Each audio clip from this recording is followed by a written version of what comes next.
السلام علیکم ورحمۃ اللہ وبرکاتہ۔ آج میں اولاد کی تربیت پہ ایک بہت ہی اچھی نصیحت کرنے جا رہا ہوں، اور وہ میں اپنے طرف سے نہیں بلکہ وقت کے پیر جناب پیر ذوالفقار صاحب نقشبندی مد ظلہ العالی کا ارشاد ہے۔ وہ ارشاد فرماتے ہیں کہ اپنی اولاد کو ماتر 3 باتیں سکھا دو، وہ وقت کا ولی بنے گا، وہ تمہارا بھی فرما بردار ہوگا اور قوم سماج کی وہ خدمت کرے گا، اور وہ اللہ کی فرما برداری پہ بھی زندگی بھر سلامت رہے گا، وہ اللہ کا ولی بن کے دنیا سے جائے گا۔ اس میں پہلا یہ ہے کہ اپنی اولاد کو کبھی بھی جھوٹ کی عادت نہ ڈالے، سچ بولنے کی عادت ڈال دیں۔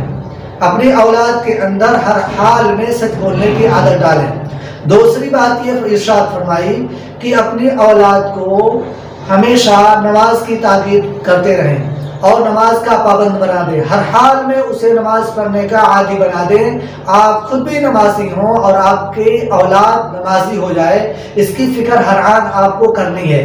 اگر یہ 2 باتیں ہو گئیں، اور تیسری بات یہ کہ ہر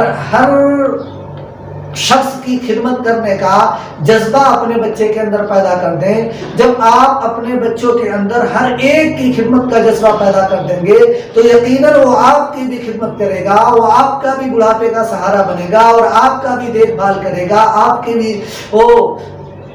خیال رکھے گا، اور اسی طریقے سے قوم سماج امت کا وہ خدمت کرے گا، اور اس خدمت کے جذبے سے وہ